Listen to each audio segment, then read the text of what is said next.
We are now live on YouTube, Chair Wilson. Okay. Hi, good evening, everyone. It is 6:30 p.m. and we are starting our Police Accountability Board meeting for January 20th, 2021. So we're going to go ahead and say hi to everyone out there. And also we're going to go ahead and take a look at our minutes from the last meeting and go ahead and approve those. Okay. Chair Wilson, I just want to clarify that it's January 21st, 2021. Thank you. Thank you, Chair. Thank you, Councilperson Perez. Thank you so much.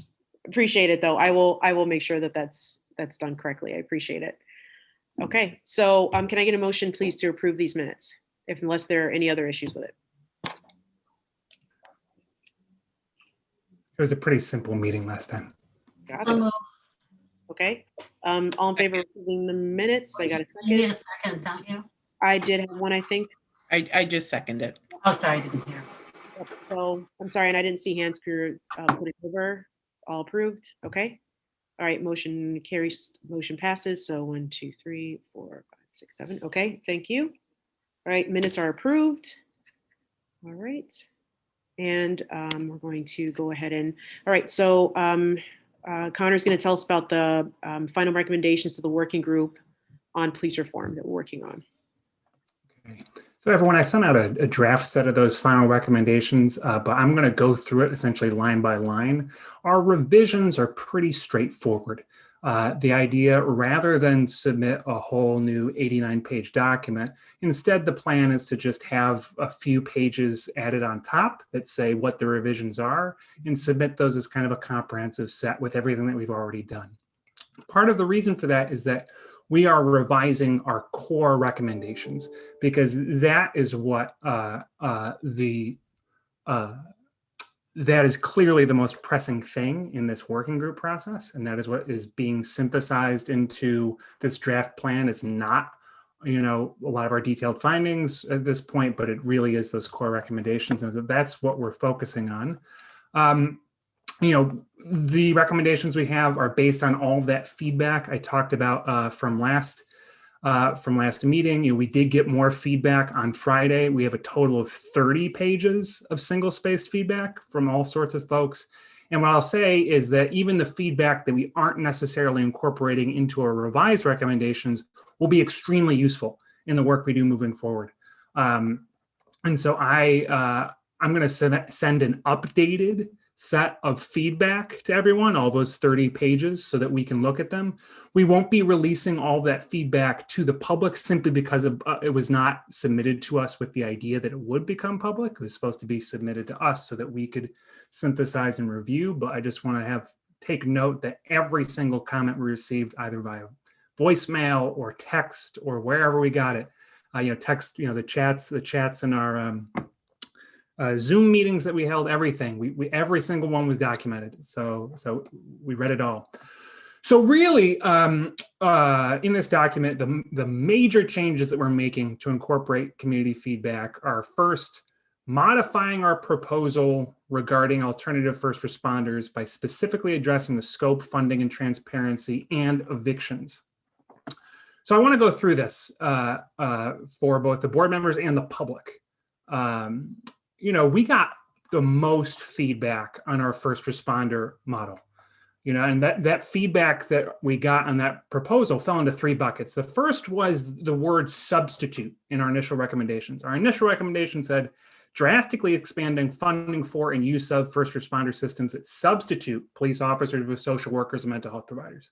The feedback we got, which came from former police officers, social workers, and people who've been involved in crisis calls, gave us a lot of detail and different visions of how an alternative first responder model should look. Some people were concerned about the safety of unarmed social workers responding alone to certain calls.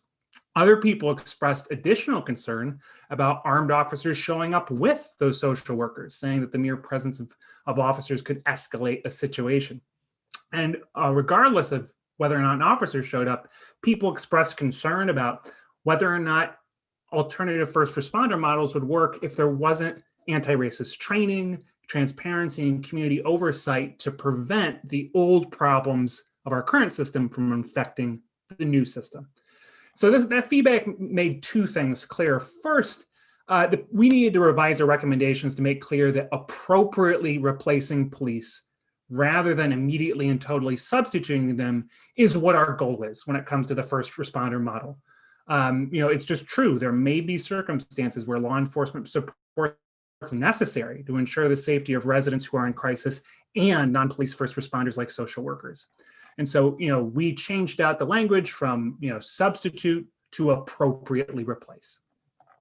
The second takeaway from that feedback was it's going to take extensive data and in-depth evaluation to determine exactly what we should be doing with an alternative first responder model. There's just too much for the PAB itself to come out with a really concrete recommendation about what this system should look like.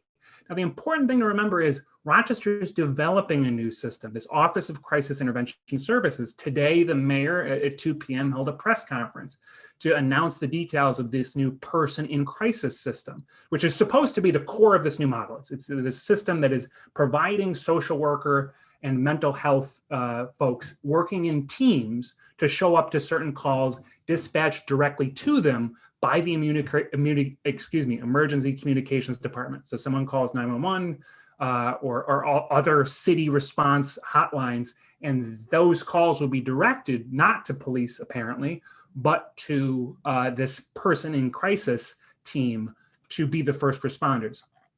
And so the important thing for PAB to do is to make a recommendation that there be total transparency over the goals, work, and method of evaluating the Office of Crisis Intervention Services.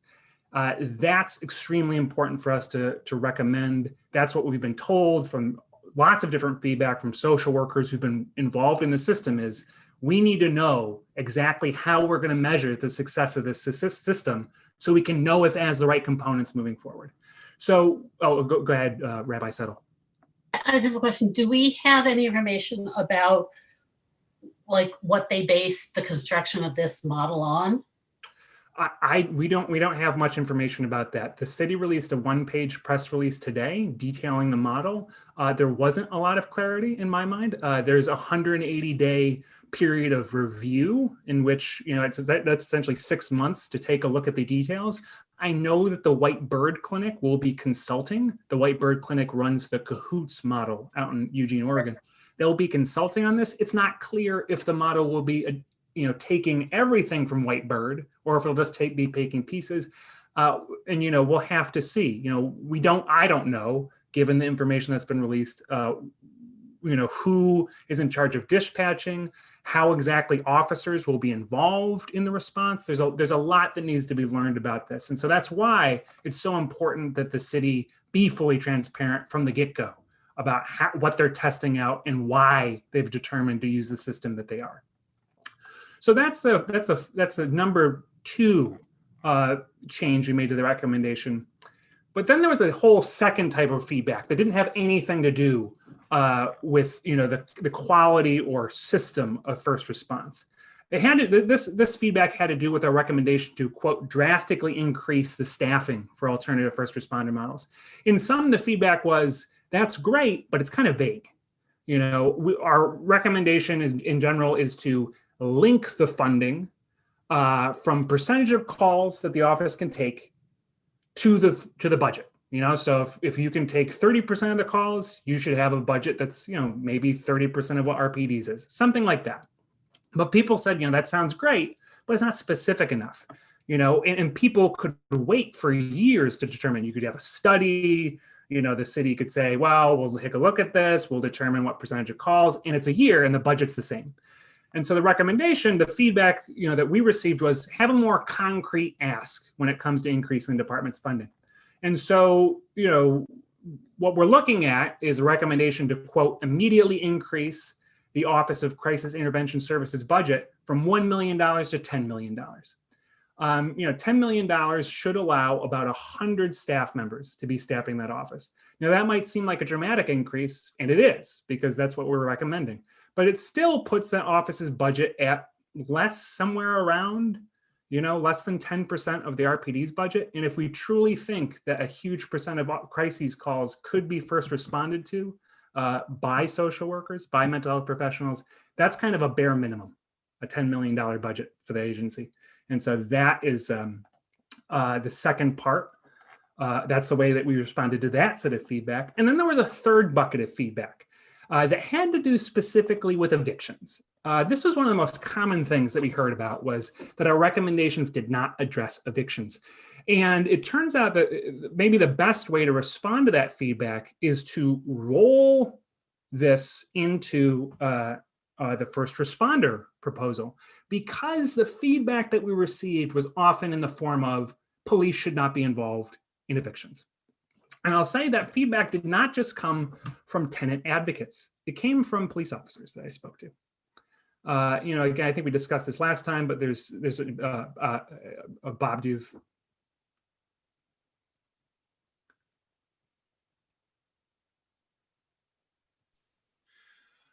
I was a little confused by the logic of how evictions got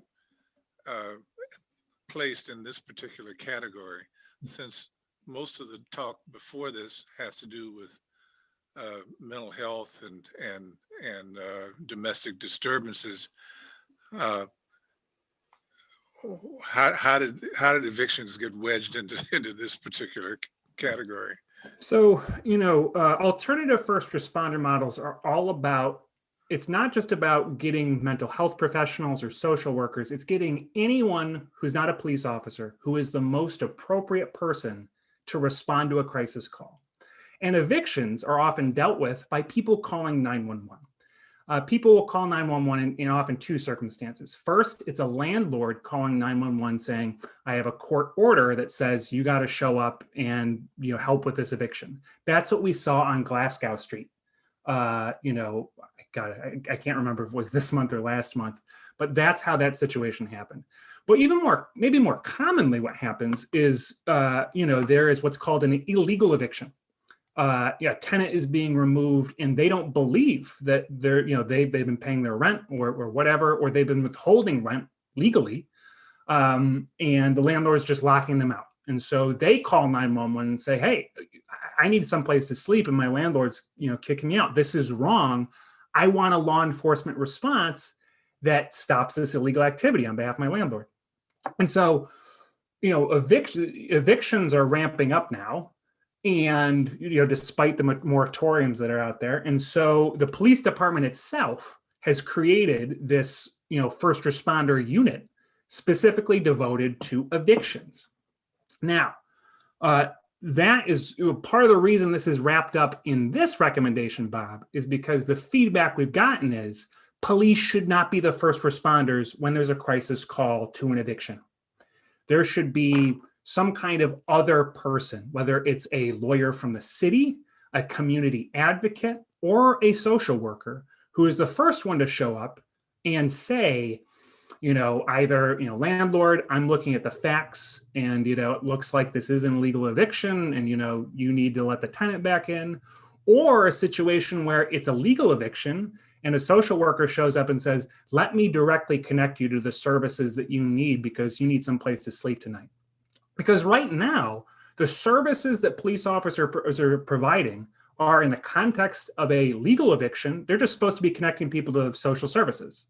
And in the context of a legal eviction, they're being called to show up and make a complicated fact finding about, you're in the right, you're in the wrong, I'm going to enforce this, I'm not going to enforce this. And in both those situations, what I've heard is officers aren't particularly enthusiastic to do either one of those things. And you can see, certainly in the social service provision section, it might be better to just have a social worker show up who knows those systems and knows how to connect people to those things. And then in the context of illegal evictions, having someone who is not a police officer, who is maybe more comfortable with doing that kind of fact finding, and who doesn't have to necessarily show up with a gun or a badge, or take up officer time away from crime fighting. That might be a better first responder model. Now, what I'll say, Bob, is that, we aren't coming up with a comprehensive plan for this, I'm not going to say that we've done that. What I'm saying is that there's certainly been enough feedback from us, from the community on this, for us to justify our proposal for the city, perhaps through the Office of Crisis Intervention Services, to manage evictions that way, rather than through the police department. Okay. So those are pretty much the big three changes to our alternative first responder recommendation. The next recommendation that we've revised this is a pretty simple one. Our initial recommendation was about boosting funding for training, prevention, and response systems in RPD that address work-related stress and trauma. Yes, Rabbi Settle. All right, just on the last piece. So I just want to be clear though, because if we ask for budget increases for alternative first responders, presumably that will also include, appropriate decreases in the city budget, in the police budget, right? We're just not going to throw more money at the police department when they're not taking care of these issues, or, I guess my concern is that there's a lot of information that what happens in terms of sort of police reform efforts is that money always gets added but never taken away, if you will. And it seems important here to sort of say, if police aren't going to be responding, then a proportionate amount of money has to be, one source of the money to fund these other responders has to come from the police budget. And Rabbi Settle, I think that's a fantastic point. And it's, in a later part of recommendations, I'm just going to state it. We clarify that our recommended changes should be implemented by reallocating rather than expanding existing RPD funding. So let me think about this. So you said they've created this dedicated unit thus far, and that's been going on for how many months now? Because I'm wondering, the reason why I ask is I'm wondering if they have some kind of data to say how many hours, how many calls, how much manpower have they been putting towards that effort, so we can, have some numbers to go on. I'm just wondering, so did you hear of any of that? Are they collecting any information on that? I did not hear that. I assume that they as Chair Wilson and I learned this morning, they do have detailed ways of learning how much officer hours are devoted to certain tasks. So I'm sure we could get that data. I would assume that if we make this proposal to the working group, RPD can and will provide us with that kind of data to push back on or whatever. But if we do make this proposal, Vice Chair McIntosh, I can be sure to include a request for specific data on the existing system as well. Yeah, because I'm just thinking it would be, if they're already, that would also help us kind of streamline when we're talking about the budget that we're recommending. We can already see how much they're allocating to that system, that special unit already. I think that would help us in, our budget planning too, but just wondering, just a thought. Given that feedback, Vice Chair McIntosh, I think I will amend these recommended changes to include a request for all data regarding funding and use of the existing eviction response team. So Rabbi Settle, asked that question about, reallocating funding. So I jumped ahead a little bit. So I'm going to bring us back to this, the revised recommendation about officer mental health. Our initial recommendation was about, boosting funding for, systems that address work-related stress and trauma. Our revised recommendation replaces the word boost with reallocate for the reason that Rabbi Settle just discussed, to make clear to folks that we are not recommending a boost in funding. RPD is $147 million. They can certainly figure out a way to spend that money on better training systems. And also, we changed out the phrase work-related stress and trauma for officer mental health for a lot of the reasons we've discussed as a team, that mental health is probably a more accurate and perhaps comprehensive term to encompass a bunch of the changes that we've seen. And so that's really the real revision on that one. It's not a super substantive revision, but an important one to make clear what we're actually asking for here. The next recommendation is a new one. So I'm gonna go into a little bit of detail about it. It builds on a smaller recommendation we had about fully funding the PAB by just following the city charter. But a big piece of feedback that we got was about the working group itself. It was that the working group's time frame was too short. The governor's order didn't allow for enough time to actually dig into this stuff, build a comprehensive plan. There was a desire to have this kind of reform process done in open meetings that are open to the public, to have more community groups invited to the table. It was one of the most common pieces of feedback we got from groups was saying, why weren't we here in the first place? So, responding to that feedback, along with the idea that, this group didn't necessarily wasn't given the resources by the state to do all the things it needed to do, to fully investigate, to fully go in depth on this thing. And so it's kind of the flaws of the Executive Order 203 process itself, which every municipality in the country is dealing with, in the state is dealing with. So, a lot of the feedback was also about, what's the implementation plan for this? If we pass this, how are we actually going to say we're committing to making these changes in this amount of time? And who is going to be the one responsible that we can hold responsible for making these changes? And the third piece of feedback on this was, the current working group process may not focus on and address what some people think are the core issues behind policing. Most importantly, the police unions, the power of police unions, which were not addressed in the executive order.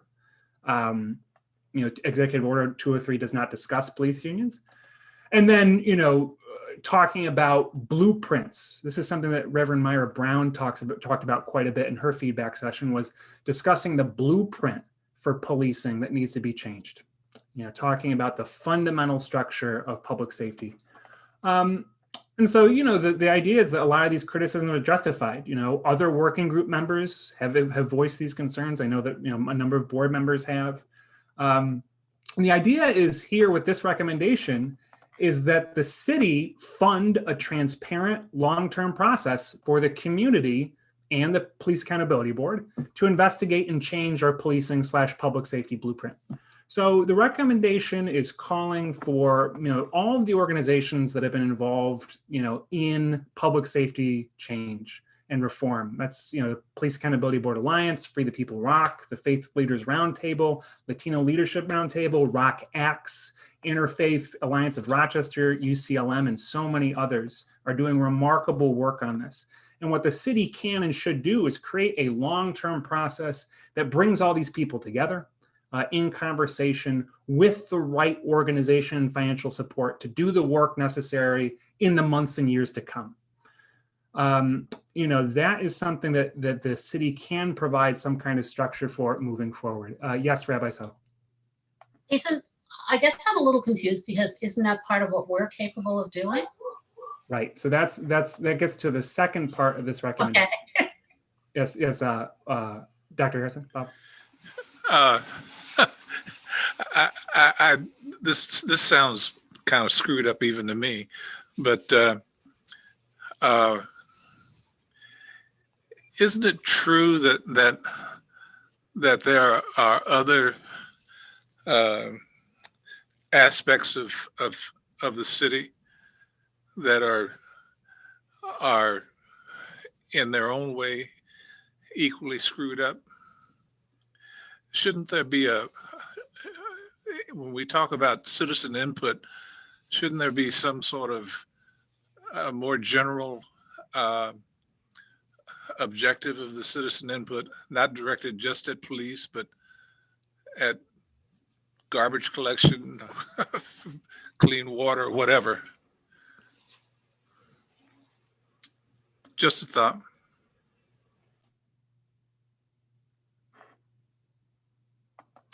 I would just say that's not our portfolio. We don't have control over that. We have control over this. Dr. Harvey?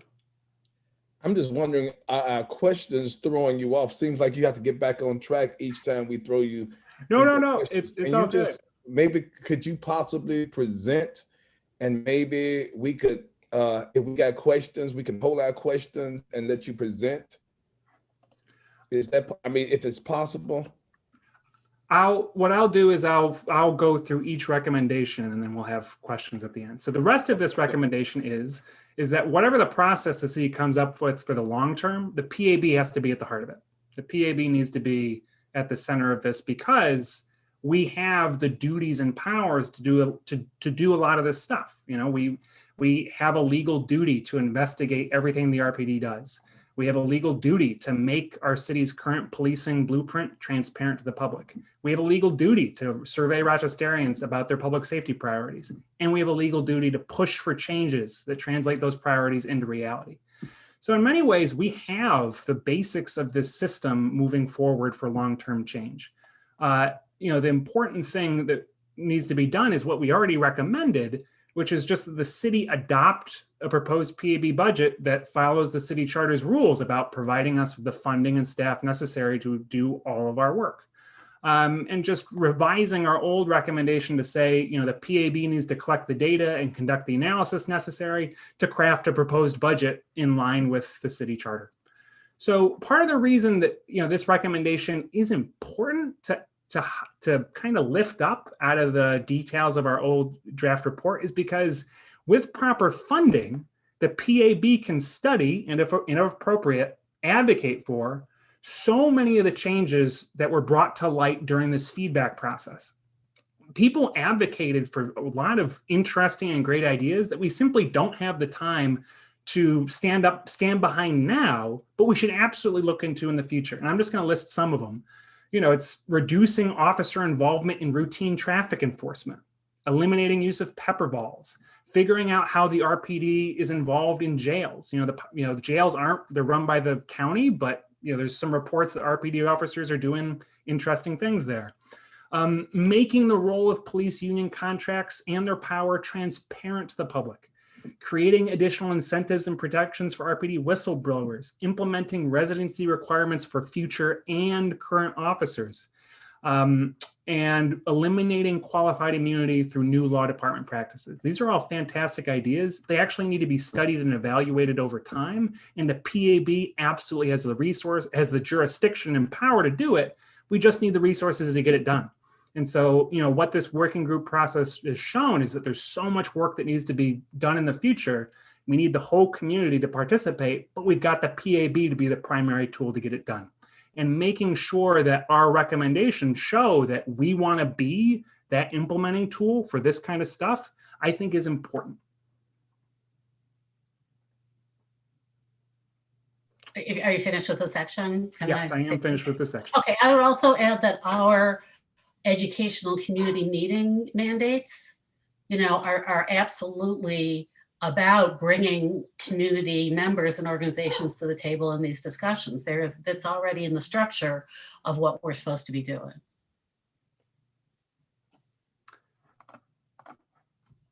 And the concept we've had about creating advisory groups too. Yep. And the last thing, I'm so sorry, this should have been a sentence in there, but making sure that we are funded to provide full language access and support for everything we do.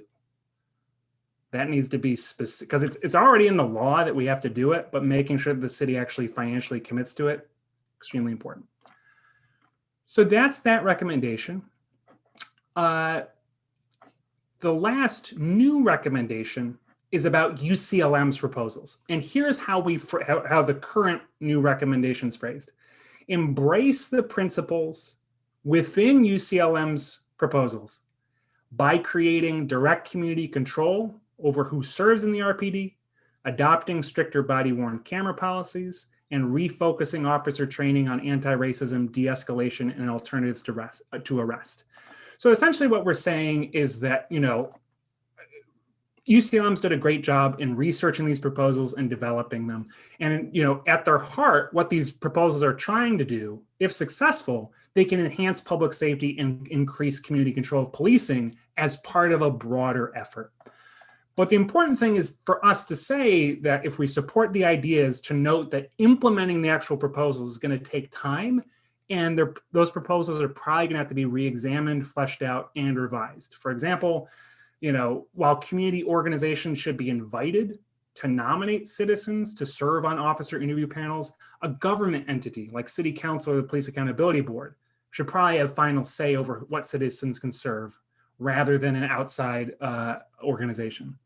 Second, whatever anti-racist training the department absolutely should, use, needs to be transparent, tested for effectiveness, and enforced using incentives and disciplinary policies that actually ensure officers practice what they learn. And then all of these programs, anti-racist training, civilian interview panels, et cetera, have to be supported through reallocation of RPD funds rather than additional funding for RPD, or worse yet, no funding at all.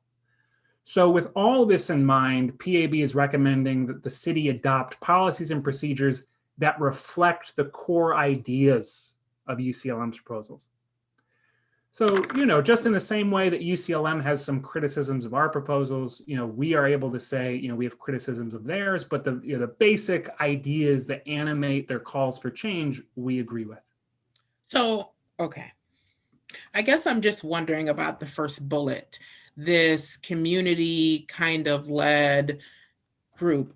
I guess I'm just not understanding why that can't be the same vehicle that elected us, like through the alliance. Like, I guess I'm just not sure, why it just seems like there's more people, more just added layers of things. I don't know why we're not trying to utilize or try to partner or try to work with existing organizations that are kind of, like the Alliance essentially not elected us or nominated us to be in our positions. So I guess I'm just not sure why that vehicle is not being used, or they're not being used, but maybe because it's a separate entity. I'm not sure. I haven't fully thought out my question, but there just seems to be so much gray area there. I'm just not clear why that is. And I don't know, it just seems like even with that recommendation that we're still being disregarded in a way. It still feels like, they want to have this other solution, but the PAB is constantly delivering and doing the work and getting things done. So I'm not really sure, but it just seems like we're being disregarded every step of the way with some of these recommendations. But just my thoughts. Maybe I'm having a narrow vision of that, but I'd be interesting to hear my other board members' thoughts. I agree with you, Dr. Mack and Josh. I agree with you on that. Yeah. Seems like there's, I'm seeing a lot of heads nodding. One would assume just from the actions that people are dissatisfied with the fact that maybe the people they want aren't here, or that things that they want aren't here, and that they're trying to create their own channels to try to work rather than work law. And been made very clear consistently from these meetings, from the spirit with which our executive director and chairpersons have approached this, that we're willing to work with others and to consider other data. And it would be nice to see that same consideration go both ways, instead of trying to circumvent it or to just ignore it and create one's own menu. And I mean, let's just name it what it is. Other groups wish that they had the power we have, and they don't have it, and they're upset about that. And I think at the end of the day, this is the way it's going, and we can work with the structure we have and do a better job cooperating to make sure that we all get what we want, or we can continue to fight over pieces. And I think it feels a bit ridiculous. And the point is, I mean, we're all working towards the same goal, at the end of the day. So there just still seems to be all this division. And, the fact that they're putting it on paper like that, it just, like I said, it just doesn't settle right with me. So I'm not sure. Go on, it's fine, and then I have something. Well, thanks. You raised your hand. My question was just, if someone wants to know the source of the stuff that we've come up with, Connor, you can show them, if I recall correctly, 30 single space pages of, of input. Now, they may disagree with your interpretation of that input, but you got input. What's the UCLM's recommendations based on? There is a UCLM has a structure where there's different people tasked with focusing on different parts of their recommendations. As I understand, it's a small group of folks who have been doing this research for a while, figuring. I mean, they had people crafting their anti-racist curriculum. They've had folks dealing with just the body-worn camera stuff, and so as I understand it, they've been crafting these proposals over at least the last 5 months, independent of the working group process. And I can't say specifically, what they're, who they reached out to or whatever. But I think part of the idea with UCLM is that they are a coalition of people. And so, their feedback can come from within the group to be, to be in their minds inclusive, excuse me. So I can't say the extent to which they've gone out to the community and asked for feedback on those proposals. Okay, thank you. Well, also I would argue it's not just a matter of feedback, but what data and research is backing the proposals. So, which brings me to the issue about training. So, Chair Wilson had written an email about what our passions are, and one of my passions is this issue of anti-bias training actually effective, especially in police departments, and the need to change culture. And it's not clear to me that it is. And I think that before we back a proposal that puts so much emphasis on training as the answer, we need to do some more thinking about what does actually effectively change police culture. And one way of looking at it, we talked earlier about Dr. Goff and his work is he says, as counterintuitive as this may seem, it's not training that then changes behavior, or it's not behavior that changes. I'm sorry, it's not attitude that changes behavior, it's behavior that changes attitude. So a lot of the sort of anti-bias training is based on kind of a false premise about which way around that works. And I think that we need to really, again, say that we certainly support,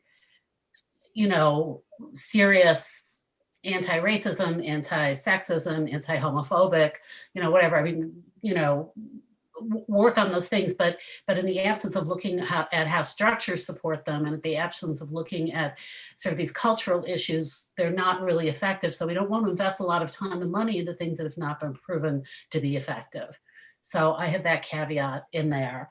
And the other thing, to echo something Reverend Nicholas said in our last meeting, I would also be very concerned about a specifically religious organization being given a government role in this.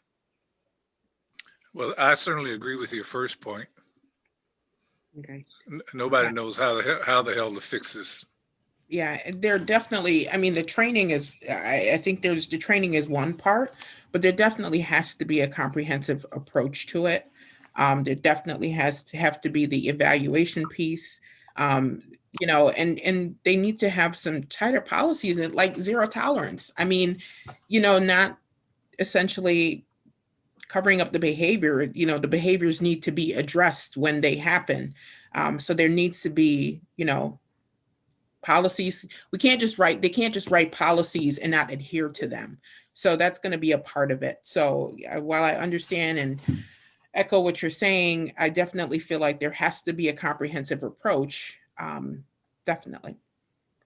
So to that point as well, I agree with everyone here. I think that the UCLM recommendations were a jumping off point to a lot of these conversations, not the end goal. Especially when it comes to, like Rabbi Settle and Dr. McIntosh were speaking about, training and about the need for, in-depth training, but not necessarily, do we have proven training methods that actually work to, change police culture, right? Because there's going to be different ways to change police culture or address police culture, but it's not going to be just training, like to Dr. McIntosh's point. One of the things that I would really like to see is, I want to see, like, I've said it time and time again, like Dr. McIntosh, Dr. Bob, and myself we are all or have been subjected to a continuing education system that is comprehensive. You know, we have to prove every year that we are able, well, Bob is retired, Dr. Bob's retired, but you know, we still have to prove that we are able to do our jobs every year in order to, we have to recertify. I think that, you know, to have that type of metric, or at least at the top end to start there would be a really great start. So just some thoughts. Being educated didn't prevent me from screwing up. No, I agree with you, but I think that it's like I said, if you want to talk about a jumping off point, and you know, the fact of the matter is, Dr. Harrison, is that there is still a better metric system within medicine than there is in policing. I agree. Okay. And Good someone point. mentioned, go ahead. Someone also mentioned like things like cosmetology school, that there's, you know, a longer requirement, you know. So, I mean, I know that the RPD is currently hiring, so I would encourage everybody here to kind of look at the requirements for those positions if you haven't seen them. I just looked at them recently. So just a point to note. So what I'll say is, you know, UCLM, Reverend Stewart went on Connections last week, the week before, and was asked to discuss our recommendations. And, you know, he came out and said, I'm wholly in support of the PAB's recommendation about alternative first responder models, more funding for it, like that needs to happen. And he said, I wholly disagree with the PAB's, you know, recommendation to ban, you know, tear gas, because, you know, we need to be able to use tear gas in certain situations, et cetera. So the point is that, you know, UCLM is not wholly backing our recommendations. So I don't think that we need to feel a need to necessarily wholly back any of theirs. And so if there are, you know, the current recommendation is to, you know, say we embrace these big ideas, but maybe not the details. But if there's only, you know, a certain, you know, set of the ideas that we really embrace, that's totally uncomfortable for us to do that.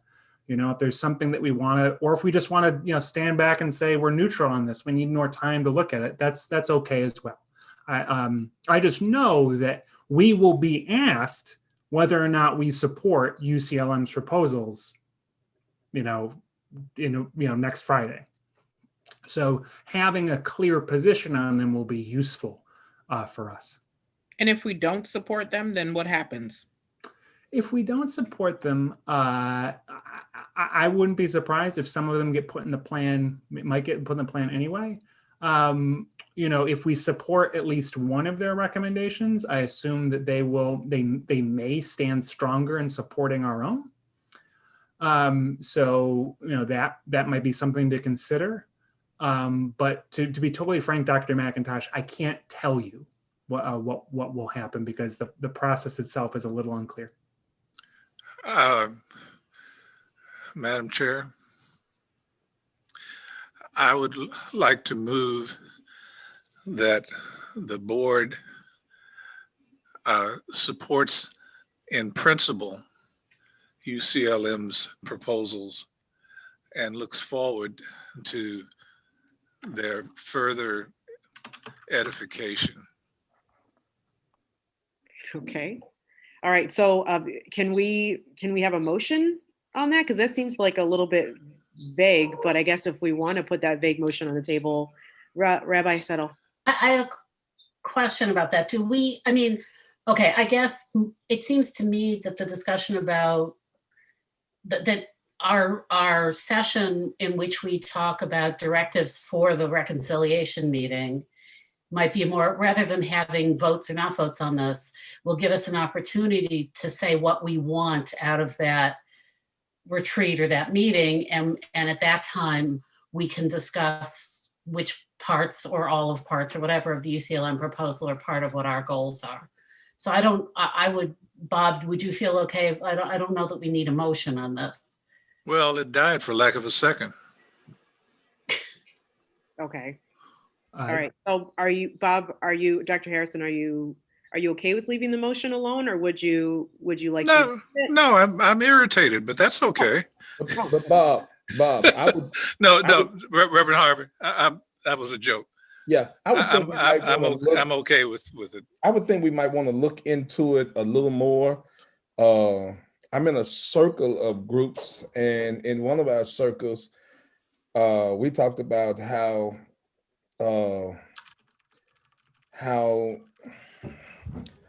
how it may not be asking for, you know, it's like a little dab will do, but they're not really asking for what's going to be real change. And so we might need to look at it a little more to see how it reconciles with what we're asking for. How close is it to us, and how much do we have in common? With how much do the two does their recommendations and our recommendations, how related are they? Connected to ours, and are we compromising? You know, I'm hearing about a compromise, and not to say that a compromise isn't a part of what we do, but if we compromise too much, we end up in the same place where we start. So I'd like to say, let's look at it a little bit more and see. And then if we've done that and everybody's comfortable, I'll vote with everybody else. But if we have not, I would say let's look at it for that purpose. Okay, so so how do folks? So Rabbi Settle and Dr. Harvey have kind of said the same thing. I just wanted to just get a temperature how the rest of the group is feeling. So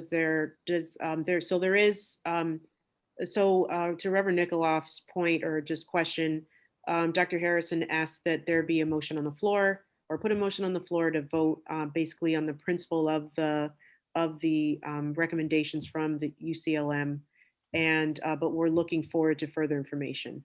And Rabbi Settle instead wanted to wait until we could hammer some more things out and have a little bit more in-depth discussion. Dr. Harvey is, if I'm, correct me if I'm wrong, Dr. Harvey is also asking for the same thing. Okay, so now that leaves us at a place where we have to, either we're going to table this conversation to a later date, or, we're going to take a vote. I feel we need to table this. Okay, all right, does that sound good? Chair Wilson, what I'll say is that my hope was that we could vote to approve our recommendations tonight. So maybe when I finish going through these recommendations, we can vote on whether or not to approve them. Our recommendations. Yeah, our final recommendations. We vote to approve them with the exception of a recommendation regarding UCLM.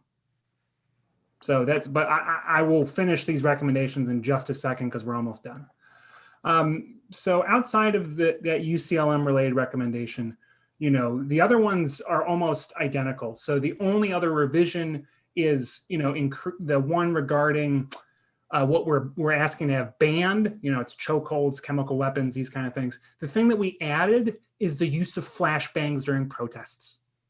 That was something we got feedback on. And we also got feedback that it should not be a total ban on flashbangs, because flashbangs can be a useful tool in extreme situations where you want to, you don't want to use lethal force in hostage situations. And so rather than, being nuanced about it and saying, banning flashbangs in the context of protest is maybe the right thing to do. So that is the one revision on that. The other one, it's not a real revision to our making policing transparent recommendation. It's just adding to the list of data. I'm sorry. Ida, you had a question. Going back to the one you just mentioned, not just protester, but also certain crowd control. Crowd control. That if I will add that to the revisions that I will discuss when we go to the vote. Crowd control instead of protests. Got it. Both. It could be both, but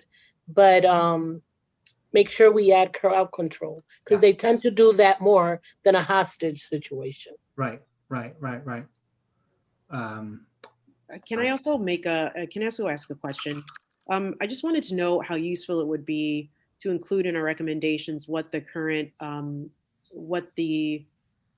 one, if we can get the information about what RPD considers to be a riot, or considers to be a crowd control versus protests, or what constitutes body or a use of force, or some of these other definitions, so that they can kind of give them context. If that's too much, just a question though.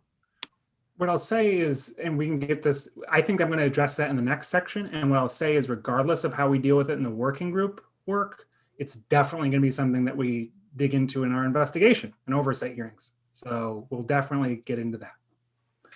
So with that, that's essentially it on our revisions for the final recommendations. You know, what we would do is take those, essentially that document that's out there, pretty much what I just said, tack it onto our draft recommendations, send it to the working group. You know, the way that the working group is currently operating is that there's going to be there's a Word document where people's recommendations and stuff get put in. I would just make sure that everything that we just stated gets put in there. So, you know, the next segment of our discussion is going to be working group process. My hope is that we can vote on our final recommendations so we can move forward to that process, knowing what we're going to be advocating for.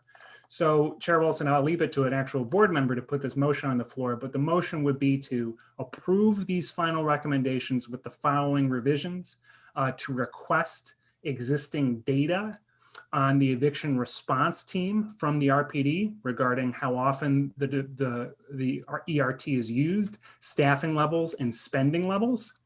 To remove the recommendation regarding UCLM's proposals, and then to modify our proposal about banning certain practices by making sure that the recommendation about flashbangs is included to address demonstrations, protests, and crowd control.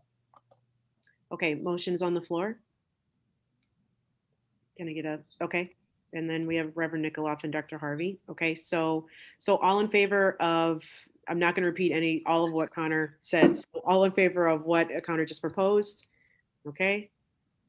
All right. And there are obviously none opposed, but we do have two folks that are not with us tonight, Tiffany and Arlene. So I will go ahead and record those as well. Okay. So we are all set to move on to the next agenda item unless there's anything else. No? Great work to everyone who put that together. Thank you so much. Yes. Thank you. Everybody. Yeah, and just really, I can't say the extensive feedback people gave us. Tomorrow is just going to be me sending out thank you emails to people. Really amazing what people did. So process for this.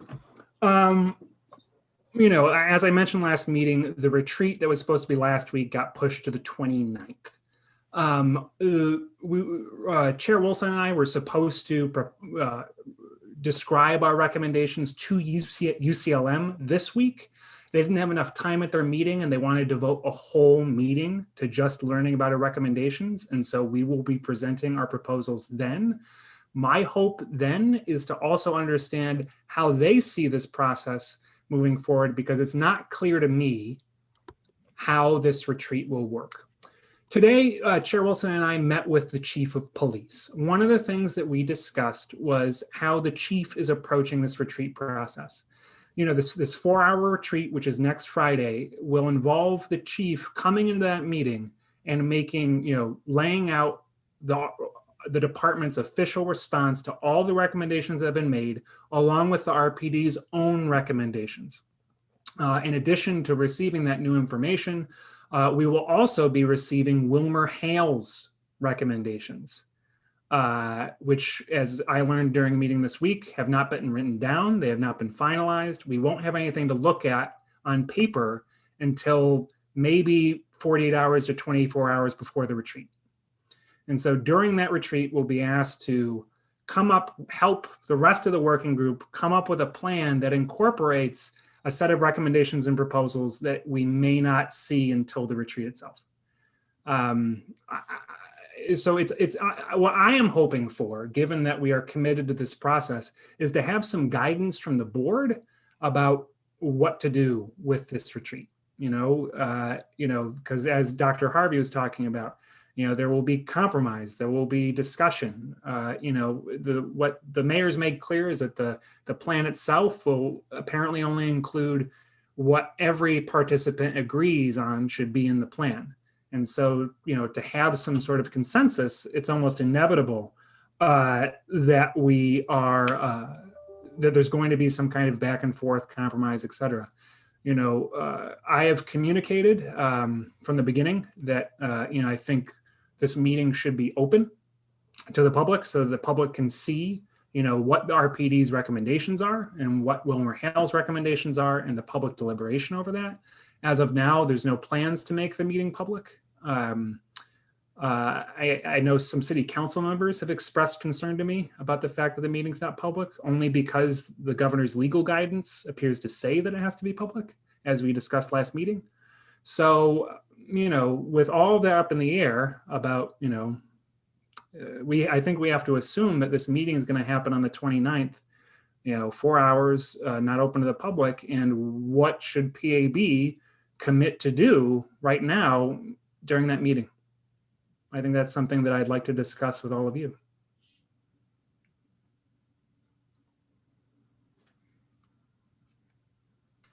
Right, but do we have the You say? stumped us. Sorry. Dr. ahead. McIntosh, yeah. But I mean, do we don't have the overall say if it's going to be public or not? I mean, isn't that the mayor's jurisdiction? I mean, It's the city. It's the city's call on how to implement this. I think I think what I'm hoping for is marching orders for how to, what to prioritize, how to behave, what to say in this meeting. It's less like saying what the meeting should look like and more what should our participation be. Because I know Chair Wilson will also be there. I think you can anticipate that there will be a prepared document. In other words, with just 4 hours, you're not going to start the meeting off by saying, well, what do you guys think? You're going to start the meeting off by saying, here's what I think. Don't you agree? Yeah, I agree with that. So to that point, one of the things I think we need to think about is that there most likely will be a prepared document, and then we'll probably go through that. And then we will either agree or disagree. And I think, marching orders are a little bit difficult because, we really don't know will everything be included in the document? Will things be taken away? We just don't know what that is. So just wanted to throw that out there as well. Rabbi. It seems to me that actually there are going to be 4 documents.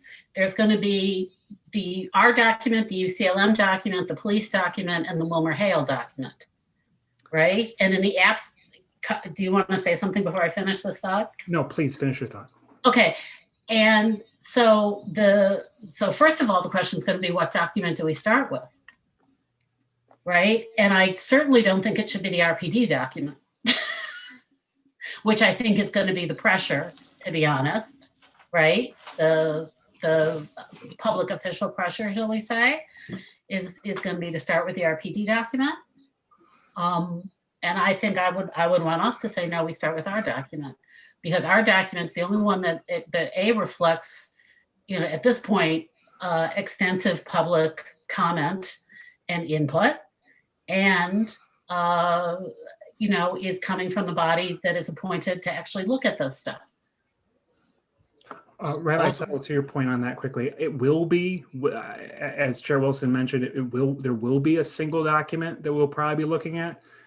Doreen Kirkmeyer, who's in the Office of Planning, who's been very generous with kind of taking the lead on some of this stuff. She will be compiling a Word document that includes, I think it's broken into 9 issue areas.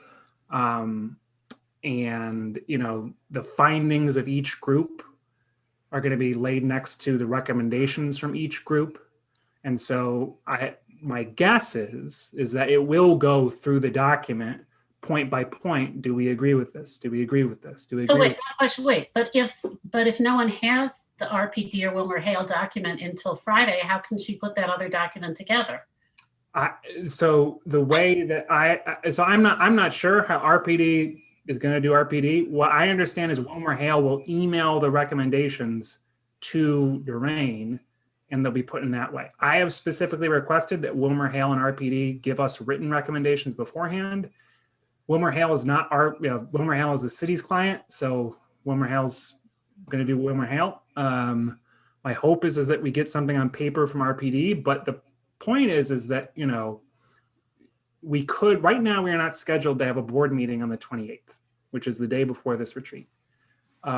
We may want to have a board meeting in hopes that we'll have some information before us then. And I'm sorry, Rev had his hand raised. So Connor, at the end of the day, this is the document we're working on at the governor's request. So were we not all to work together, get our recommendations, get with the other bodies, and then give a compiled set of recommendations? Or are we looking at presenting 4 different recommendations? I thought we were all coming together at the end of the day to compile our recommendations, and this would be our recommendations from us versus ours, theirs, and theirs. What exactly are we doing? So but by taking that vote just a minute ago, we did what we were supposed to do, which is come up with our own independent set of recommendations. Those recommendations are going to get pulled into one document, but then it's not just compiling, it's reconciling. And the process of reconciling is going through and saying what everyone agrees on. So that's the tricky part. If it were just, here's what 4 different groups think, and this is the plan, this would be easy. But what the city, what there's supposed to be is a coherent plan that doesn't have conflicts in it. And already looking at, what we've heard of some of these recommendations, I think there will be conflict because RPD is already in the meeting that we had with Chair Wilson. RPD is already rejecting some of the recommendations. So we know there will be pushback on some of this stuff. Again, to answer Dr. Rabbi Settle's question, it's a lot easier to produce a document if you don't have the background material. So they're going to produce a document. I mean, that's the way the system works. They're going to produce a document, and it's going to basically reflect most of the mayor's thoughts and the mayor's associates' thoughts. And I think the thing that we have to, or I would prefer to charge our representatives with, is that they are authorized to disagree. That's just going to be important, to be able to leave the meeting with some things that we just don't agree on.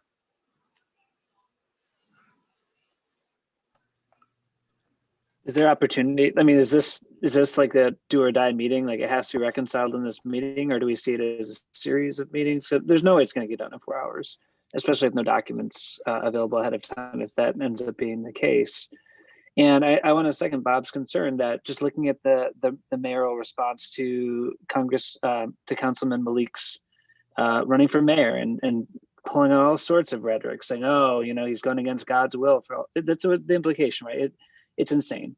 And we can't have that kind of rhetoric or that kind of approach happening in such a crucial conversation that really involves life or death situations, that involves the community's voice, that involves the law and jurisdiction. I mean, it just seems like this entire thing is really immoral the way it's coming together, without transparency, without proper preparation and data. It feels like another one of these things that's going to get shoved through at the last minute.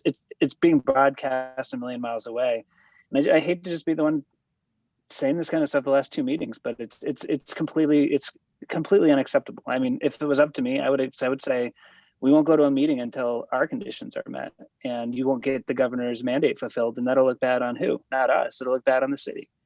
And we're doing our part to hold this police accountability. I know that that's probably not the best thing we could do, but it's what I think we should do. We shouldn't show up to a meeting where it's destined to fail and waste everyone's time and resources. It's our job to stand up for our time, our constituency, and our recommendations, which are done on time, which are ready to be discussed and have been submitted in due course. So, I mean, I don't understand why this is even being allowed to happen. So folks, I just want to make sure that, since we've been doing such a great job of, being, making sure that people are heard. Dr. Harvey, I know that you had your hand up, then Rabbi Settle, and then Dr. Harrison. You're on mute. You're on mute. Are you okay? You're good. All right, Rabbi Settle. Rabbi Settle, you're also on mute. Sorry about that. I'm used to facilitating, and I'm never on mute that way. First of all, I agree with Reverend Nickloff that this is set up to fail, right? Just by definition, this is just not a workable situation at this point where, you know, the other participants have missed the deadline, have not made it possible for us to in any way sort of look at or reflect on what they're doing. I'm also deeply concerned that that whatever recommendations are made be based on facts, be based on data, be based on specifics. And at least what I saw in the draft of the RPD recommendation and responses that we saw is that the broad statements were made, but there was absolutely no detail and no specifics about, you know, for instance, talking about programs, but we don't know how many people, you know, were involved in them, what the budget was, how many hours were involved, how many clients were impacted, you know, things like that. There's just no information in this. And so that's one huge concern I have. The other thing is City Council has to pass this, correct? City Council has to vote on this. We're meeting with City Council next Tuesday. I think that the prime topic of our conversation with City Council would be our deep reservations about this process and about, you know, our participation and their signing off on a shoddy work product. Dr. Harrison? I just I was thinking of this, and at the same time thinking about organizations that I've been associated with in the past, where these kinds of things have come up, committees that I've chaired that had to produce a white paper and blah, blah, blah, blah, blah. And it's really hard to produce a paper that reflects the opinions of multiple sources. It's a lot easier to produce a paper that is based on only one or two people's thoughts and ignores all the rest. So I don't think what'll come out of this will be shoddy. I think what'll come out of here, to some extent, is going to reflect one group's thinking more than any other group. And to that extent, I disagree with it. But it's going to actually be a fairly decent. It's likely to be a fairly decent document because only one or two people are writing it. The same way that our document is. Connor wrote the document. We didn't write the document as a committee, and so it holds together.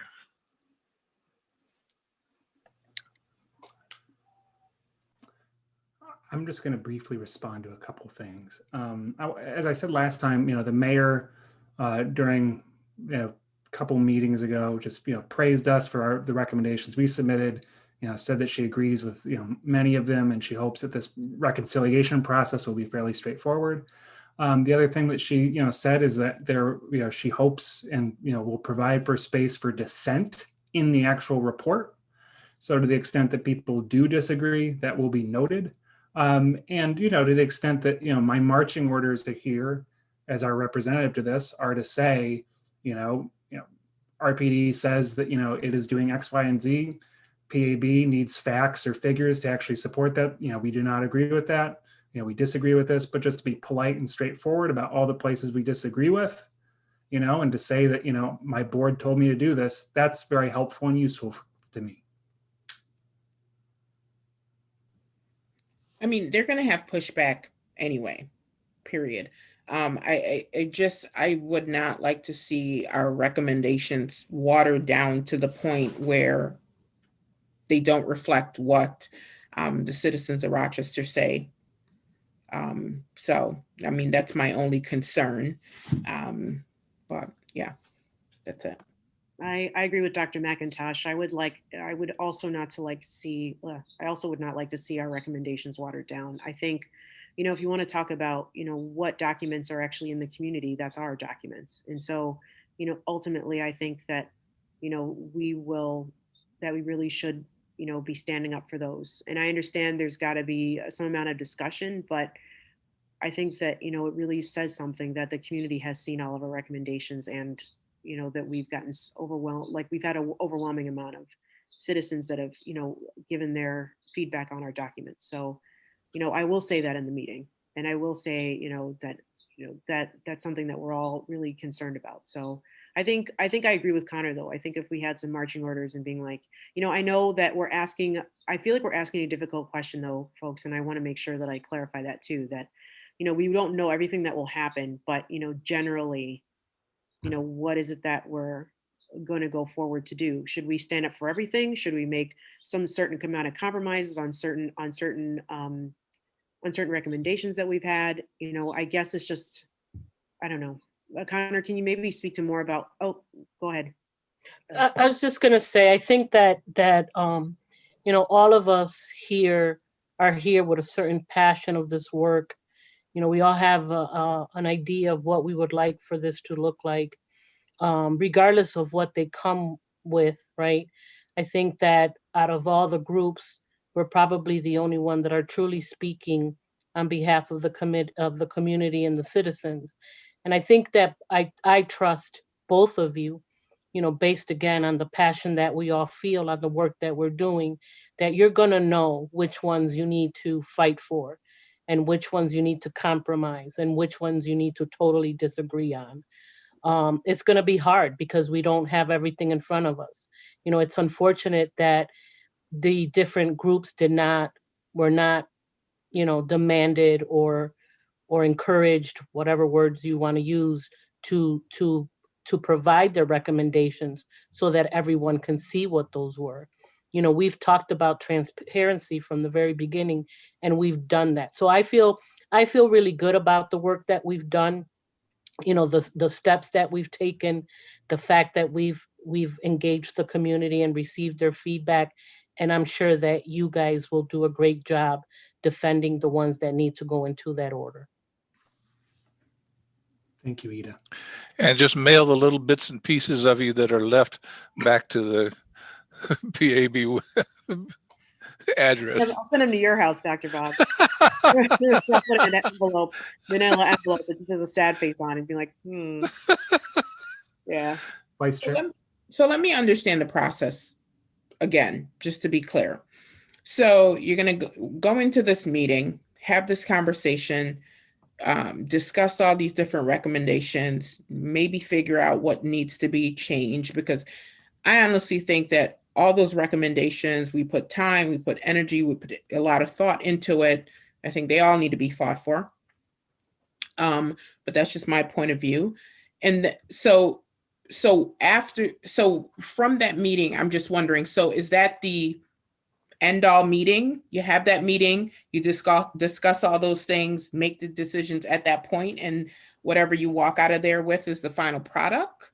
Or is there another opportunity, like a second round of thought or input or something? Just trying to understand that part of it.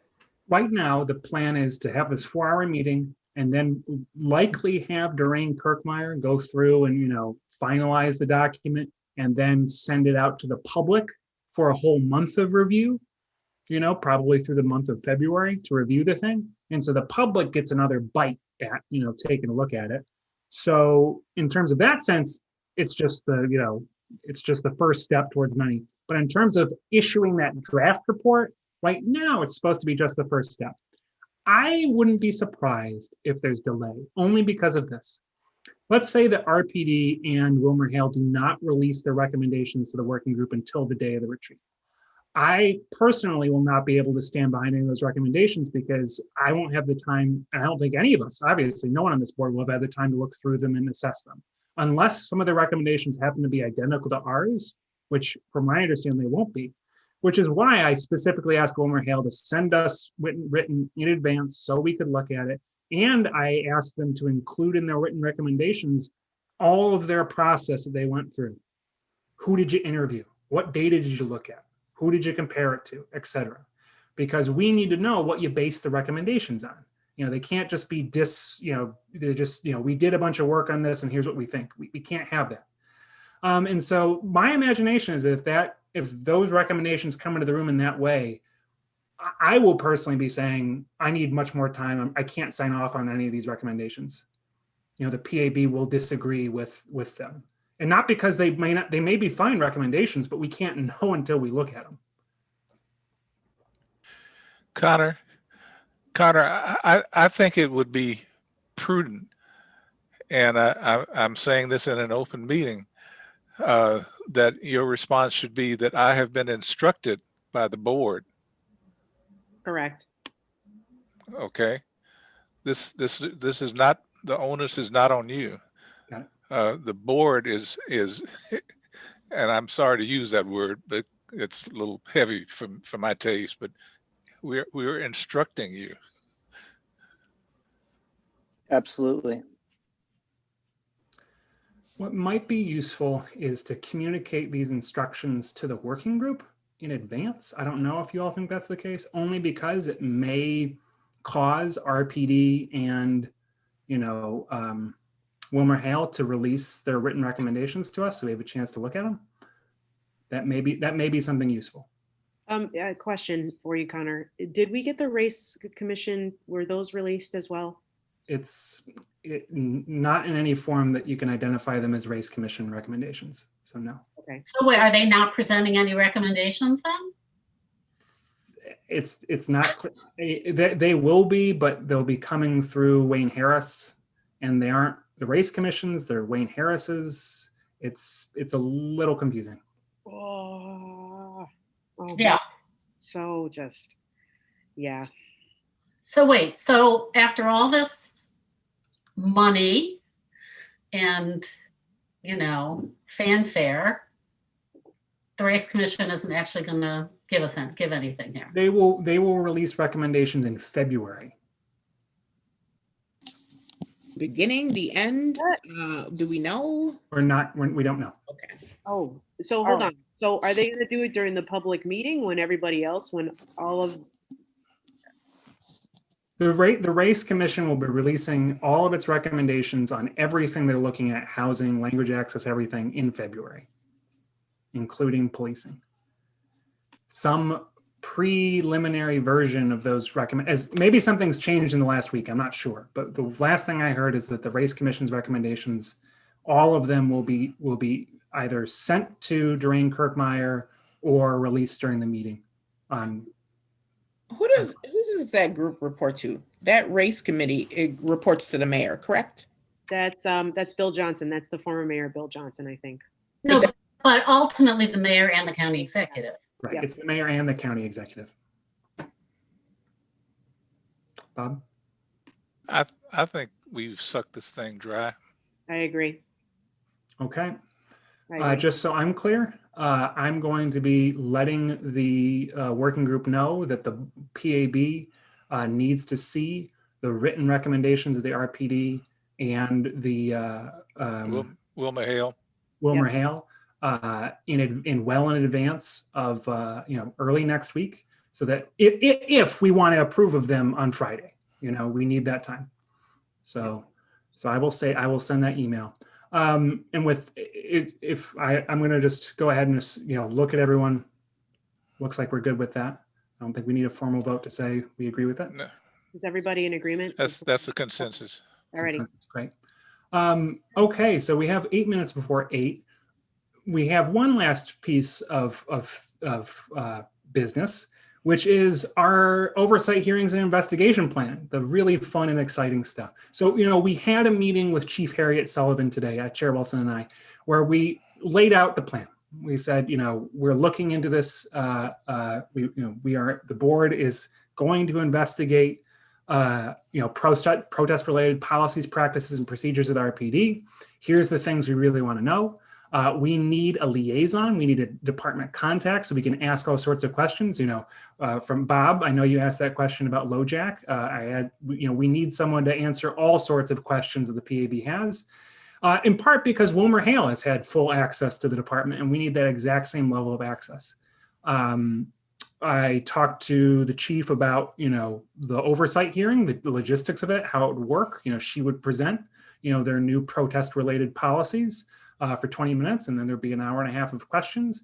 And the chief was on board with everything. The chief has a name of someone who she believes is going to be the temporary liaison. Apparently she's restructuring some of the department, is going to be probably giving us a new person specifically dedicated to helping us, which is great. But she has to finalize that. So in the interim, she's going to give us someone, and I'll email you that name. Just, I don't want to put that name out there preliminary, but we're going to have that person. The chief's, understands this investigation process. It's our duty. We have to do it. Makes sense. The chief also wanted to let us know that the new protest policies and, the new protest policy will be released to the public probably next week. I believe that also came out during the city council meeting, but that was affirmed to us today. So we're going to have something written to look at maybe by Monday or Tuesday, which is phenomenal because it's the exact same thing we need to have written on paper, which transitions me to the investigation plan that was circulated via email to board members. This is the thing that I'd like us to vote and approve, because by doing so, it enables me legally to do a bunch of things, which is great. I will just say that we've already started emailing experts across the world, literally across the world, to provide oral testimony to us on all sorts of things, riot control agents, how other police departments deal with crowd control. Hopefully we're going to get some experts to look at RPD's policies and give us their perspectives and information. People are going to be providing written testimony. They're going to be providing oral testimony. It's going to be fun. And so what I'm saying is that this is going to be the in-depth kind of process that I think we've all been desiring for a long time. And approving this investigation plan is going to be the way that we get this done. I'm going to bring up the investigation plan. It's very straightforward. It just lays out the aim of our investigation, which is to investigate all aspects of RPD's work related to protests, demonstrations, and crowd control. Our ultimate aim is to issue findings and recommendations informed by community knowledge, data, and other sources of expertise. This investigation does not aim to investigate specific instances of wrongdoing by a particular officer in preparation for disciplinary hearings. The estimated timeframe on this is, the investigation is going to go at least through the end of March. At the end of that month or during that month, we can revisit this process to see if we need more time. We probably will, but we'll see. The tools of our investigation include public hearings to obtain oral testimony from RPD staff, community members, and other experts. These are our oversight hearings. They can be conducted by us as board members collectively, or by PAB staff, or some mix. We're going to be requesting written testimony from RPD staff, community members, and other experts. We're going to have informal interviews with these people, and we're going to analyze current, past, and proposed RPD policies and policies from other police departments. There's a whole bunch of information that this investigation plan authorizes me to seek. This includes current, past, and proposed general orders, standard operating procedures, training manuals, written directives, policies. Importantly, after action reports, subject resistant reports, and other written documents produced in the course of police work, oral testimony from RPD staff involved in the creation and execution of all protest-related policies and procedures, testimony from community members, and the obtaining public and private reports. So essentially, we're getting sources of information from everywhere that we are authorized to get information. And then finally, the investigation plan concludes by laying out how we will request information. It's very simple. We just have to, give people notice exactly what we're looking for, a reasonable amount of time to produce it in. We get into the details, essentially saying, this is not FOIL. This is requesting information between government offices. There's only need to redact if we think that a document will become public, blah, blah, blah. And just, noting that there are duties under the law for people to cooperate with us. And, I think we've discussed this, but, if RPD officers are not cooperative with our investigation efforts, we have a legal duty to recommend to City Council that they be removed from their positions. So there's all sorts of great incentives for people to cooperate with us. Obviously, we still have subpoena power, we have investigative power, and we always have Article 78 proceedings to ask people to cooperate with us. Dr. Harrison. Connor, I've not visited the office. Do you have secure space in your office? Secure space being, Someplace where you can keep documents that the cleaning person isn't going to read them. yes. Thank you. Okay, Yes.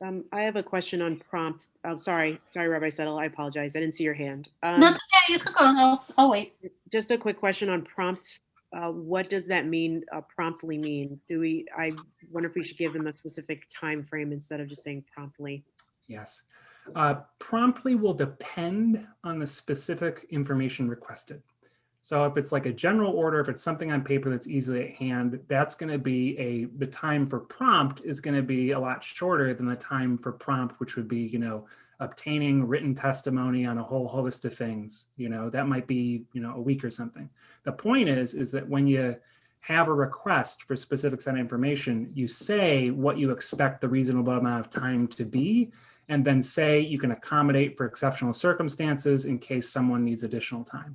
Essentially what we're doing is we're taking all of the best practices from federal congressional oversight and importing them here. There's all sorts of, I've spent the last 3 weeks, talking to folks, reading over the manuals, doing the preparation, and I've done this in the past too. So there's a standard way to do this to make it work. Yeah. Rabbi? Yeah, I have a comment and a question. So the comment is, and wherever this goes, I just want to be sure that we include the people who've been doing the research on racial disparities in protest response. In terms of what we talk about, that seems really important. And the question is, okay, so I'm just a little confused about our schedule. So next week, I had thought that next week we were working on this. Is that correct? The initial plan was to do prep 1 week before the hearings. The initial hearings were scheduled to be February 4th, so the 28th was going to be our prep night. Okay. Now that we've moved out a week, we can still do prep 2 weeks in advance. It might make more sense to do prep, a week in advance, so it's fresh in our minds. We can do 2 weeks of prep, whatever people prefer. I mean, I know we've had kind of a breakneck schedule since the beginning of the year, so if people want to take a week off, that totally makes sense too. The only other thing would be if we do get the other task force recommendations at the beginning of the week, we would have a chance to talk about them on Thursday. That's right. And we can always, if we do get those things, we can make the 28th meeting, a real board meeting. So maybe the thing to do is to say we're going to have prep on the 4th and have the 28th, we don't have a public hearing scheduled for that point. So we can just decide to have a meeting then if we do get the information from WilmerHale, et cetera. Doesn't there have to be public notice about it though? There does, but I believe that we have the ability, if there's emergency circumstances and we have to have a meeting, as long as we give reasonable notice. Is that correct, Stephanie? Okay, great. Great. We can't hear you, Stephanie, but thank you. So to Rabbi Settle, to your one point, we specifically say that we will likely be requesting information on differential responses to protesters based on race, politics, or beliefs about policing. So my request then, I guess, is just to vote to approve this investigation plan. Again, it's very brief, but it's also broad. It essentially just authorizes me to start asking for testimony. Reverend Nikoloff, did you have something you wanted to say? Oh, I'm very encouraged by the police chief's response, and for being critical of so many people tonight. I'm really surprised that the main person we can praise is the police chief, but also really grateful for that, and that's really encouraging. I guess we were. And I'll set the sorry. motion to approve the plan. Okay. I guess Whatever. I thought we What's were. the gonna motion? What add do a we need to say to make it timeframe happen? on Okay, I thought hold we on were a second. adding a Second the motion. Okay, hold on though. Dr. McIntosh was speaking. I'm sorry, I didn't hear you. I thought we were adding a time frame component to something. So Didn't you mention that? are you talking about the word promptly in the document? Or are you Yeah. talking about something else? Yeah, so Connor, you clarified, right? You said that when we actually submit the request, then it'll have a time frame on there, correct? Okay. That's right. All right. Okay, so on the floor right now, we have Reverend Nikoloff has put, so the motion is that we would like to vote on the document that we're speaking of regarding the oversight hearing. And Dr. Harrison has seconded that. And so, so I'm going to ask for that. All in favor of approving this document so that Connor can start getting to work? And could I, Sir, I'm Is sorry. there any discussion first? I don't know if they're, go ahead, Connor. Chair Wilson, I just have one thing, because I know before Bob, all I'm going to ask is that we approve it condition on me making any minor typographical or formatting changes to the plan before we release it to the public. I'd like to ask when that document got circulated. I don't remember seeing it. It was today. Ah, okay. Sorry. Okay. Okay. Is there nothing? Okay. All right, so the motion's still on the floor. So all in favor of approving this document with Connor's request? Okay. All right. So that motion carries, and we do have two people that are not with us tonight. So, okay, so it is 8:04 p.m. Quick quote. Yeah. Are we still waiting to talk about this publicly until until it's formally announced? Like, should we start jumping up some buzz around this? What's our public Talk about next steps. strategy? I'm gonna, my thought is to have a press release about, actually a press conference about it over Zoom. Likely next week. I think that we should wait until the chief's plan comes out so that, there's a clear, cause and effect, because that's actually what's going on. So I will keep people in the loop about that, but we don't have to vote on anything like that, because that's, my business. So I will keep people in the loop about that. Before we go, Rev, did you? Okay, before we go, the only thing that I wanted to say is if we could discuss that SUNY Buffalo agreement very briefly before we go. But as Stephanie mentioned, we can talk about it in executive session because it regards the appointment of a specific person or procedure. I don't think there's anything that needs to be, I think we can have an open discussion about it, to be frank. Yeah, There's nothing, I can, summarize what's going on. Dr. McIntosh emailed me to follow up to ask if there were more concrete time, a plan for action, what they'd be looking at, et cetera. There is, and I can circulate that to folks. What the plan is for the students to come in, start doing the basic research on what other civilian review boards have in terms of their internal processes, try and figure out best practices, figure out what our priorities are as a board, your priorities are to, do you want a victim-centered process? Do you want to have restorative justice principles incorporated? And then have the students do a first crack at those procedural rules and then present them to the board. The time frame is, the students will be introduced to all of you at the beginning of February sometime. And then, there would be check-ins with me and then a final presentation at the end of the semester. And hopefully this would be the part of a much longer term, relationship between us, SUNY Buffalo, local law schools, and Yale Law School to provide regular support on this. Yeah, I get my other point was to see, I know they mentioned that it would be confidential, but I'm wondering if there are also going to sign individual documents of that.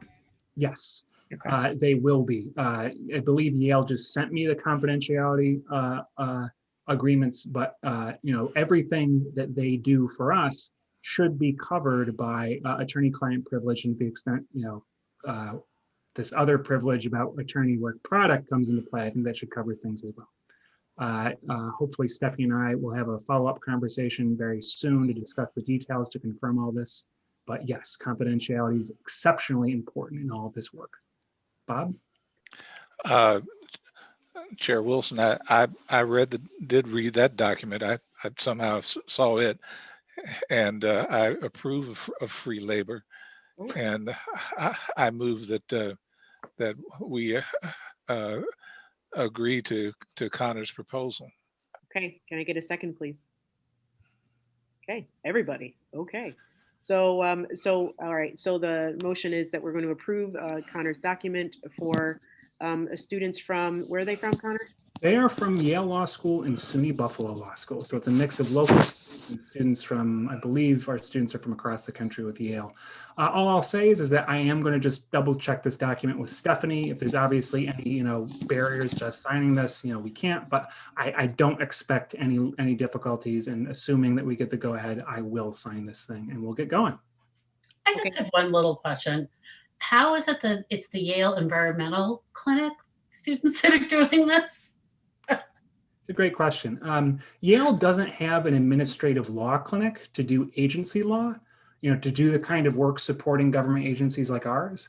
Part of what I did when I was hired to run that clinic was expand its work beyond traditional pollution work to do work on race-based programs as well as administrative law work. And so the clinic's taken, it's kind of more of the environmental law, environmental justice, and administrative law clinic now. So it's a little more in their wheelhouse. And they certainly have the staff capacity to help us out. I mean, one of the people who works in the clinic is the person who literally built the EPA and helped create the administrative hearings process for the EPA. So we are going to have a lot of relevant experience coming into this from Yale and SUNY Buffalo. That sounds wonderful. Okay, so a current motion is that we approve with, should we make a stipulation of just saying if there are any changes like, okay, that are, yeah.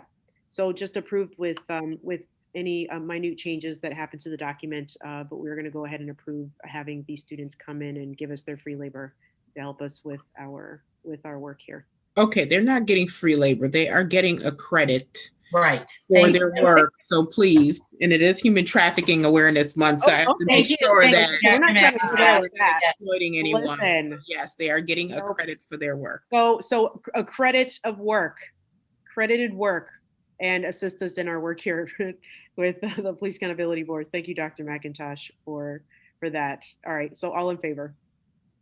Okay, and I think I don't see Bob, but I am assuming he says yes as well. All right, Bob? He proposed it. He did, he He proposed it. proposed it. So I Bob, just you vote in say favor? you're a yes. Well, with that, I will let us go, but I want to give two quick updates. I've been having a ton of meetings about the oversight hearings. I've also had meetings about funding. I know that funding is very important to us. All I'll say is I've been meeting with people at the state and federal level. We've got some great things in the work. I will keep the board posted. If there's anything public, I will let folks know. What I will say is that this, there's a chance that I'm going to be testifying before some state legislative panels on funding for police accountability boards, specifically in Rochester. I'll let people know if there's an opportunity for you to join me, but my hope is that we're going to be making some real progress on that stuff very soon. So I'll keep folks posted. Otherwise than that, that is the end of the business that I have, Chair Wilson. All But right. related to that, also at some point, it would be nice for us to have an update on the work of your bar committee. Yes. Not today, because you don't have to, but We don't have to do it today. What I'll just say is that I'm giving a continuing legal education presentation to open to any lawyer in New York on Monday. Stephanie, if you have free time and you want 2 CLE credits, you can show up. I'll be giving that presentation. The new president of the New York State Bar Association loves our work and wants to promote us. And that happens to be Andrew Brown. So we'll probably be doing more with that. And again, that's another tool, not just for us to support other civilian review boards, but our own work. I've been gathering testimony from civilian review boards across the country. And I can tell you the primary thing that people say is the thing civilian review boards need to succeed is expanded budgets. Yep. And so we are going to be making recommendations and legislative proposals to deal with that in New York. So get excited. Okay, with that, I'm going to ask for a motion to please adjourn the meeting. So move. Okay, all right, so meeting is adjourned. So, we have to vote. all right, so all in favor of ending this meeting? Okay. Have a great night, everybody.